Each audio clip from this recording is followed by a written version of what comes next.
شهر رمضان الذي أنزل فيه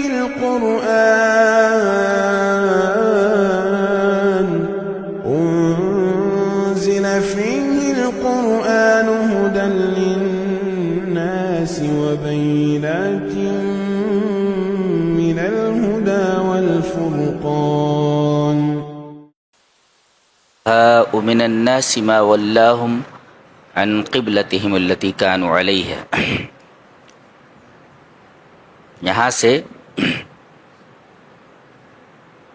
ایک بات کہی جا رہی ہے کہ نبی کریم صلی اللہ علیہ وسلم جب تک مکہ میں تھے تو اس طرح کھڑے ہوتے تھے کہ کعبہ بھی سامنے ہوتا تھا اور بیت المقدس بھی، اور اصل قبلہ اور پہلا قبلہ بیت المقدس تھا. لیکن جب آپ مدینہ آ گئے تو اب یہ ممکن نہیں رہا، اس لیے کہ سائڈس چینج ہو گئی.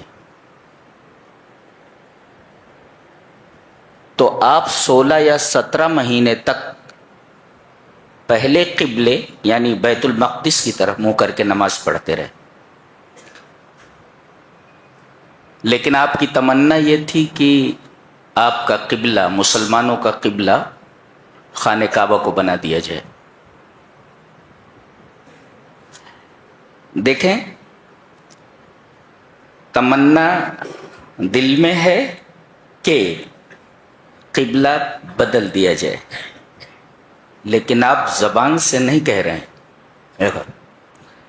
قد نرى تقلب وجهك في السماء، ہم یہ دیکھ رہے ہیں کہ آپ بار بار اپنے چہرے کو آسمان کی طرف اٹھاتے،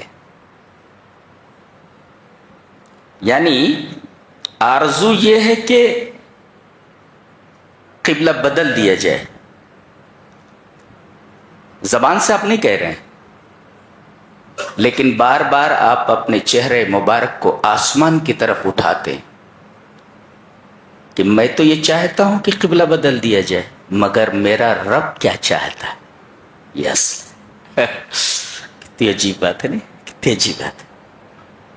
میں یہ چاہتا ہوں کہ مسلمانوں کا قبلہ میرا قبلہ خانہ کعبہ بنا دیا جائے. آپ زبان سے نہیں کہہ رہے، بار بار آپ اپنے چہرے کو آسمان کی طرف اٹھاتے ہیں کہ میں تو یہ چاہتا ہوں کہ قبلہ خانہ کعبہ بنا دیا جائے، میرا رب کیا چاہتا ہے. اللہ تبارک و تعالی نے آپ کی اس آرزو کو شرف قبول بخشا اور فرمایا فَلَنُوَلِّيَنَّكَ قِبْلَةً تَرْضَاهَا فَوَلِّ وَجْهَكَ شَطْرَ الْمَسْجِدِ الْحَرَامِ. آپ اپنے چہرے کو خانہ کعبہ کی طرف پھیر دیجیے. اب قبلہ بدل دیا گیا. قبلے کا بدلنا تھا کہ اعتراضات کی بھرمار ہو گئی. اعتراض کرنے والے 3 طرح کے لوگ تھے: مشرکین یعنی پیگنس، منافقین ہپوکریٹس، اور تیسرے جیوس یہودی. تو مشرکین، منافقین اور یہودی یہ 3 اعتراضات کرنے والے تھے. کیا اعتراض تھا یہ دیکھیں، اس جملے میں ما ولاہم عن قبلتہم التی کانوا علیہا، جس قبلے پر مسلمان تھے کس چیز نے ان کو اس قبلے سے پھیر کر خانہ کعبہ کی طرف پھیرنے کا حکم دے دیا. یہ ان کا اعتراض ہے. کس چیز نے پھیر دیا، سبب کیا ہے؟ اللہ تبارک و تعالیٰ نے ارشاد فرمایا کہ ایسے اعتراضات کرنے والے بے وقوف ہیں، دے آر فولس. نقطہ یہ ملا کہ کسی آدمی کو دیکھو کہ وہ اسلام کے کسی قانون پر اعتراض کر رہا ہے تو سمجھ جاؤ کہ اس کا دماغ خراب ہے، وہ بے وقوف آدمی. لہذا کوئی کہے اسلام میں پردہ کس لیے ہے، یو آر فول. اسلام کا یہ قانون ایسا کیوں ہے، یو آر فول. قرآن حکیم نے کہا سفہا، یہ سفیہ کی جمع ہے، سفیہ مینس فول، تو سیقول السفہاء من الناس، تو آپ لوگوں کو کنفیوز ہونے کی، پریشان ہونے کی ضرورت نہیں ہے کہ اسلام کے کسی قانون پر کوئی اعتراض کر رہا ہے. آپ ہنس دیں اور کہیں کہ تمہارے بارے میں قرآن کہہ چکا ہے کہ یو آر فولس، تم بے وقوف لوگ. اور پھر اس کا تحقیقی جواب دیا جا رہا ہے، قل للہ المشرق والمغرب، مشرق بھی اللہ کا، مغرب بھی اللہ کا، مشرق بھی اللہ کا، مغرب بھی اللہ کا، تو وہ جس طرف چاہے تمہارے چہرے کو پھیرنے کا حکم دے دے، قبلہ بنا دے. تم کون ہوتے ہو اعتراض کرنے والے؟ نقطہ یہ ملا کہ ظاہر پرست جتنے ہوتے ہیں، ظاہر پرست، وہ اسی طریقے کے احمقانہ سوالات کرتے رہتے. یہ ظاہر پرستی ہے، اسے ذہن میں رکھا جائے. بہرحال قبلہ بدل دیا گیا. دوسرا اعتراض یہ آیا کہ جو لوگ بیت المقدس کی طرف منہ کر کے نماز پڑھتے ہوئے مر گئے، ان کو یہ قبلہ نہیں ملا، تو پہلا قبلہ غلط تھا، یہ قبلہ صحیح ہے. تو بیت المقدس کی طرف یعنی پہلے قبلے کی طرف منہ کر کے نماز پڑھتے ہوئے جو لوگ مر گئے، ان کی نمازوں کا کیا ہوا؟ یہ دوسرا اعتراض ہے. اللہ تبارک و تعالیٰ نے ایک جملے میں جواب دیا، وَمَا كَانَ اللَّهُ لِيُضِيعَ ایمانکم، اللہ تمہارے ایمان کو کیوں ضائع کرے گا؟ اللہ تمہارے ایمان، دیکھیں سوال یہ ہے کہ ہماری نمازوں کا کیا ہوا؟ جواب یہ ہے اللہ تمہارے ایمان کو ضائع نہیں کرے گا. نقطہ یہ ملا کہ نماز ایمان ہے. جی، آدمی جتنا اچھا نمازی ہے اس کا ایمان اتنا ہی اچھا ہے، اور جو نماز چھوڑ دے وہ اپنے ایمان پر نظر ثانی کرے کیا ایمان ہے یا نہیں ہے. کیا بتائیے، یہ قرآن حکیم کے اسرار ہیں. جی فَوَلِّ وَجْهَكَ شَطْرَ الْمَسْجِدِ الْحَرَامِ. اس کے بعد یہ فرمایا گیا وَكَذَلِكَ جَعَلْنَا، بہت غور سے سنا ہے، متوجہ ہیں، وَكَذَلِكَ جَعَلْنَاكُمْ أُمَّةً وَسَطًا، اے میرے رسول کے امتیوں، ہم لوگ صحابہ اور ہم ان کی راہ پر چلنے والے، ان کی ڈگر پر چلنے والے، سب کو خطاب کر کے کہا گیا ہم نے تم کو امت وسط بنایا. وسط مینس الافضل، بیسٹ آف آل. کیا وسط مینس؟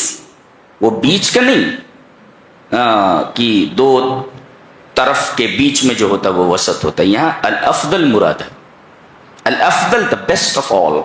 تو وَكَذَلِكَ جَعَلْنَاكُمْ أُمَّةً وَسَطًا، ہم نے تم کو ایسی امت بنایا ہے جو سب سے افضل ہے، یعنی بیسٹ آف آل ہے. یہ اچھا، یہ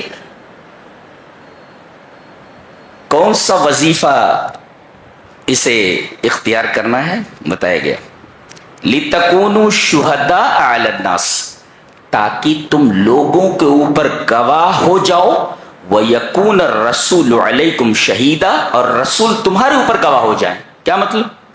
what is the meaning of that؟ کیا مطلب؟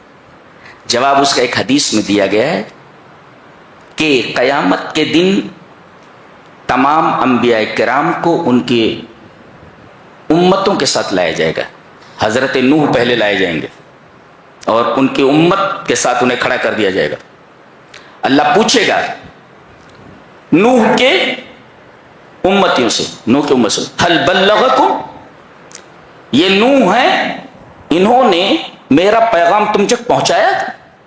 حل بلغکم فیقولون اللہ، یہ دیکھو فیقولون اللہ، کہیں کہ نہیں نہیں نہیں، انہوں نے تیرا پیغام ہم تک نہیں پہنچایا.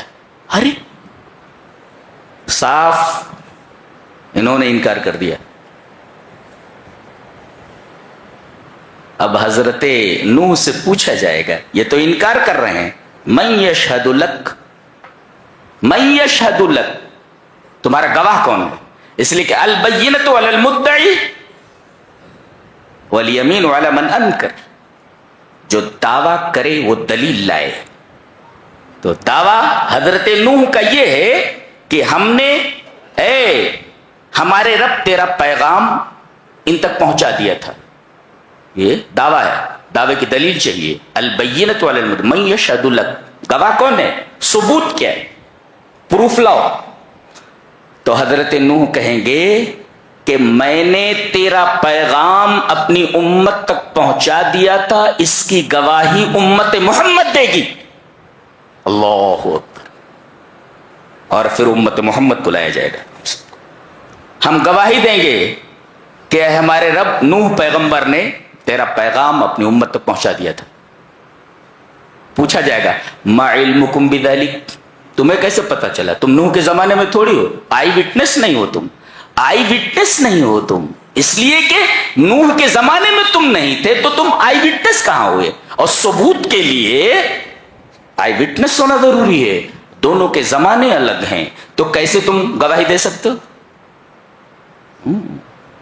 وہ جواب دیں گے اخبرنا نبینا بذلک, ہمارے نبی نے ہمیں یہ بات بتائی ہے. گویا کہ نبی کی بات ایسے ہی ہے جیسے کہ آدمی نے اپنی آنکھوں سے دیکھا ہے. نبی کی ہر بات آئی وٹنس کے دائرے میں آتی ہے. اللہ اکبر.